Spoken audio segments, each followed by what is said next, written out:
ANM GNM 2025 ভাই বোনদের জন্য শেষ সুযোগ। তোমাদের কিন্তু অলরেডি মপ আপ রাউন্ড কিন্তু শুরু হতে চলেছে। তোমরা ডাব্লিউবিজি বোর্ডের অফিসিয়াল ওয়েবসাইট অর্থাৎ এএনএম জেএনএম অফিসিয়াল ওয়েবসাইটে গিয়ে তোমরা যদি চেক করো, আবার একটা নতুন করে সিট ম্যাট্রিক্স প্রকাশিত হচ্ছে। যে কোনো কাউন্সেলিং এর রাউন্ড প্রকাশিত হওয়ার আগে কিন্তু একটা সিট ম্যাট্রিক্স প্রকাশিত হয় এবং মপ আপ রাউন্ড হওয়ার আগে কিন্তু একটা সিট ম্যাট্রিক্স ডাব্লিউবিজি বোর্ডের অফিসিয়াল ওয়েবসাইট থেকে প্রকাশিত হয়। দেখো স্পট কাউন্সিল হওয়ার সম্ভাবনা নেই, তোমাদের মপ আপ রাউন্ড হবে। তার কারণ কি, স্পট কাউন্সিল হলে ডাব্লিউবিজি বোর্ডের অফিসিয়াল ওয়েবসাইটে কোনো আসবে না তোমার ক্ষেত্রে যে কতগুলি সিট ফাঁকা আছে এর কোনো আপডেট আসবে না। তোমার WBUH যেটা তার আন্ডার থেকে কিন্তু সেই নোটিফিকেশনটা আসবে যদি স্পট কাউন্সিল হয়ে থাকতো। কিন্তু তোমাদের যেহেতু WBG বোর্ডের অফিসিয়াল ওয়েবসাইট থেকে তোমাদের যেহেতু আপডেটটা এসেছে এবং কতগুলি সিট ফাঁকা রয়েছে এবং রাউন্ড 3 এর জন্য নতুনভাবে কতগুলি সিট ফাঁকা রয়েছে তার একটা আপডেট এসেছে, তোমরা এ থেকে নিশ্চিত থাকতে পারো তোমাদের আগামী এক সপ্তাহের মধ্যেই কিন্তু মপ আপ রাউন্ডে একটা নোটিফিকেশন আসছে এবং মপ আপ রাউন্ড কিন্তু কন্ডাক্ট হচ্ছে। যদি WBG বোর্ডের অফিসিয়াল ওয়েবসাইট না থাকতো তাহলে স্পটের একটা ব্যাপার থাকতো, কিন্তু তোমাদের সিওরিটি থাকো যে মপ আপ রাউন্ডে কিন্তু তোমাদের হবে। এবার এখানে আমাদের ভাই বোনদের মনে অনেকের প্রশ্ন হচ্ছে এবং জেন পাস যদি ক্যান্ডিডেটরা ভাবছে দাদা তাহলে আমরা কি সব দিক দিয়ে বঞ্চনীয়, আমাদের এইভাবে র্যাঙ্কের এত চাপাচাপি হলো, তারপরে আমাদের মপ আপ রাউন্ডটাও কোনো কিছুর পাত্তা নেই, আবার স্পট কাউন্সিল হবে কি তারও কোনো পাত্তা নেই। দেখো বন্ধুরা, জেন পাস যদি 2025 ক্যান্ডিডেট যারা রয়েছে তারা তোমরা বেশি চিন্তা করো না, তোমাদের হবে স্পট কাউন্সিল, তোমাদের মপ আপ রাউন্ড হবে না, তোমাদের স্পট কাউন্সিল হবে। এবং যখন আপডেট আসবে WBUHS এর আন্ডারে আসবে, প্রত্যেকটা কলেজ থেকে যখন আপডেট আসবে আমি তোমাদের জানিয়ে দেবো, অসুবিধার কোনো কারণ নেই। যখন আমি তোমাদের কথা দিয়েছি আমি তোমাদের কথা রাখবো, প্রত্যেকটা কলেজ থেকে আপডেট আসলে কিভাবে অ্যাপ্লাই করবে, কি কি লাগবে সমস্ত কিছু আমরা জানিয়ে দেবো। কিন্তু এই স্পট কাউন্সিলে কি হয়, সবাই কিন্তু মোটামুটি এভাবে অ্যাপ্লাই করতে পারে, কিন্তু মপ আপ রাউন্ডের ক্ষেত্রে অ্যাপ্লাই কারা করতে পারে এটা কিন্তু পুরোপুরিভাবে আলাদা হয়ে যায়। মানে সবাই কিন্তু অ্যাপ্লাই করতে পারবে না, কারা কারা অ্যাপ্লাই করতে পারবে, আবার কি কি করতে হবে আমাদের মপ আপ রাউন্ডে ইন ডিটেইলস প্রত্যেকটা কিছু আমি বলছি। এবং বন্ধুরা একটা কথা বলি, যারা যারা এএনএম জেএনএম 2025 মপ আপ রাউন্ডে পার্টিসিপেট করতে চলেছো, তোমাদের র্যাঙ্ক অনুযায়ী মপ আপ রাউন্ডে কিভাবে তোমরা কলেজ সাজাবে তার একটা ডিটেইলস ভিডিও আমি তোমাদের আনতে চলেছি এবং খুব শীঘ্র এবং তাড়াতাড়ি একদম দ্রুত আপডেট পাওয়ার জন্য অবশ্যই সাবস্ক্রাইব করে যারা পাশে যুক্ত হয়ে থাকতে পারো। আমি তোমাদের সমস্ত কিছু বলে দেবো যে কিভাবে তুমি একটা মপ আপ রাউন্ডে ভালো কলেজ পেতে পারো, একটা চালাকি ট্রিক্স তোমাদের বলে দেবো, সেজন্য অবশ্যই কিন্তু তাহলে পাশে যুক্ত হয়ে থাকো যেন তোমার কাছে সর্বাগ্রে আপডেটটা পৌঁছায়। এবার ভালো করে শোনো বন্ধুরা, আমি তোমাদের একটা কথা বলছি, ভালো করে শোনো যে মপ আপ রাউন্ডে তোমাদের কিন্তু আবার নতুন ভাবে রেজিস্ট্রেশন করতে হবে। তার কারণ এটা একটা সম্পূর্ণভাবে আবার নতুন একটা রাউন্ড, ফার্স্ট রাউন্ড আর সেকেন্ড রাউন্ডের সাথে কোনো মিল নেই। তোমরা আবার নতুন ভাবে চয়েস ফিলিং করতে পারবা, ঠিক আছে? যে তোমাদের ফার্স্ট রাউন্ডে যে চয়েস ফিলিংটা করেছিল সেটাকে মডিফাই করা দরকার না, আবার নতুন ভাবে তোমরা কিন্তু চয়েস ফিলিং করতে পারবা, ঠিক আছে? এবং তোমাদের এখানে যে 500 টাকা যে ফিটা লাগে সেই ফিটা কিন্তু আবার লাগবে, ঠিক আছে?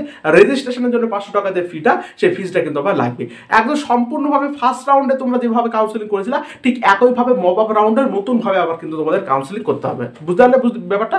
এবার দেখো যে মেন বিষয়টা এবার হচ্ছে কারা কারা অ্যাপ্লাই করতে পারবো এএনএম জেএনএম 2025 কোন কোন ভাই বোনেরা আমরা অ্যাপ্লাই করতে পারবো, ভালো করে শোনো।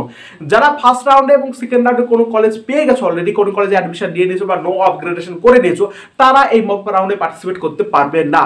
যারা যারা ফার্স্ট রাউন্ডে বা সেকেন্ড রাউন্ডে কোনো একটি কলেজ পেয়েছিলা কিন্তু তোমরা ভেরিফিকেশন করতে যাওনি বা তোমরা ড্রপ নেওয়ার চিন্তা ভাবনা করছো, তাহলে তোমরাও কিন্তু এখানে কোনো পার্টিসিপেট করতে পারবে না মপ আপ রাউন্ডে। যারা পেয়েছিল তারা যাওনি বা যারা অলরেডি পেয়ে গেছে তারা কিন্তু কোনোভাবেই মপ আপ রাউন্ডে পার্টিসিপেট করতে পারবে না। কিন্তু স্পটের ক্ষেত্রে ব্যাপারটা আলাদা ছিল, স্পটের ক্ষেত্রে সবাই কিন্তু অ্যাকচুয়ালি আবেদন করতে পারতো। তাহলে কি হবে, যারা একদম WBG বোর্ডের এএনএম জেএনএম রেজিস্ট্রেশন করেইনি, ফার্স্ট রাউন্ডে করেনি, বিভিন্ন কারণে হতে পারে, তারা নতুনভাবে কিন্তু মপ আপ রাউন্ডে পার্টিসিপেট করতে পারবে। এবং যারা ফার্স্ট রাউন্ডে এবং সেকেন্ড রাউন্ডে কোনো কলেজ পায়নি তারা নতুনভাবে কিন্তু আবার মপ আপ রাউন্ডে পার্টিসিপেট করতে হবে। আশা করছি ব্যাপারটা তোমরা বুঝতে পারলে এবং যখন খুব দ্রুত তোমাদের নোটিফিকেশন আসবে দেখবে মপ আপ রাউন্ডে, ঠিক আছে? তখন আমি তোমাদের দ্রুত ঠিকঠাকভাবে একদম আবার জানিয়ে দেবো যে কিভাবে অ্যাপ্লাই করবে, কিভাবে সাজাবে, সেজন্য অবশ্যই চ্যানেলের পাশে যুক্ত থাকো ভাই বোনেরা, ঠিক আছে? এএনএম জেএনএম যারা যারা রয়েছে।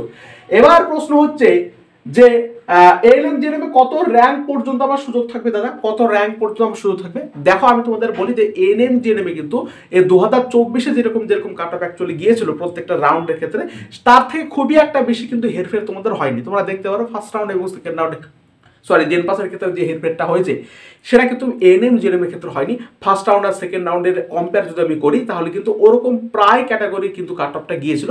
সেজন্য তোমাদের একটা কথা বলি, তোমরা কিন্তু এই 2024 মপ আপ রাউন্ডের প্রত্যেকটা কলেজে কি কি কাট অফ গিয়েছিল সেটা চেক করে তোমরা চয়েস লিস্টটা বানিয়ে ফেলতে পারো।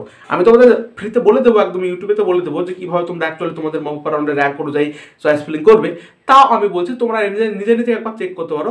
2024-এর যে ORCR-টা আছে আমি তোমাদের স্ক্রিনে দেখিয়ে দিচ্ছি, না হলে সেই ORCR-এ তোমরা ক্লিক করবা। NMJNM 2025 অফিসিয়াল ওয়েবসাইটে দেখবা ORCR উপরে যে 3 ডট আছে সেই 3 ডটে ক্লিক করলে নিচে দেখবা ORCR বলে লেখা থাকবে, সেখানে ক্লিক করবা। 2024 যাবা, সেখানে তোমার ক্যাটাগরিটা সিলেক্ট করবা, লাস্ট রাউন্ড বা মপ রাউন্ডটা সিলেক্ট করবা, দেখবা কোন কোন কলেজে কত র্যাঙ্ক পর্যন্ত গিয়েছিল। সেই হিসাবে তোমরা কিন্তু একটা চয়েস ফিল্ড লিস্ট পরবর্তী ক্ষেত্রে বানাতে পারো। যদিও আমি তোমাদের পরবর্তী ক্ষেত্রে সাহায্য করে দিচ্ছি যে কিভাবে তোমরা অ্যাকচুয়ালি বানাবে, আবারও ডিটেলসে তোমাদের বলে দিচ্ছি, ঠিক আছে। এই হচ্ছে বিষয়বস্তু বন্ধুরা, তোমরা এ থেকে নিশ্চিত থাকো তোমাদের NMJNM 2025 যে সমস্ত ক্যান্ডিডেট রয়েছে তোমাদের মপ আপ রাউন্ড খুব দ্রুত শীঘ্রই হচ্ছে বন্ধুরা। এবং তার সাথে একটা কথা বলি যে জেন পাস ইউজার যারা রয়েছে তাদের কিন্তু স্পট কাউন্সিলে একটা আপডেট খুব দ্রুতই আসছে, চিন্তার কোনো বিষয় নেই বন্ধুরা। তোমরা কিন্তু একটু ধীরে সুস্থে এবং ঠান্ডা মাথায় থাকো, যখনই আপডেট আসবে কেন এই চ্যানেল তোমাদের আপডেট দিয়ে দেবে এবং তোমাদের জানিয়ে দেবে কি কি করতে হবে, অ্যাপ্লাই করতে হবে।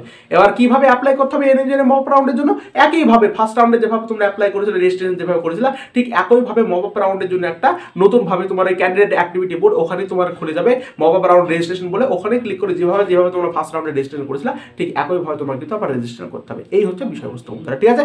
আশা করছি ভিডিওটা থেকে তোমাদের যত সমস্ত কোয়ারি বা প্রবলেম ছিল সেগুলো আমি সমস্যার সমাধান করতে পারলাম এবং পরবর্তী ক্ষেত্রে আরো সুন্দর সুন্দর এবং তাৎক্ষণিক এবং দ্রুত এবং সমস্ত কিছু একসাথে আপডেট পাওয়ার জন্য অবশ্যই এবং অথেন্টিক অ্যাকিউরেট আপডেট পাওয়ার জন্য তোমরা চ্যানেলের পাশে যুক্ত হয়ে থাকতে পারো। ধন্যবাদ বন্ধুরা।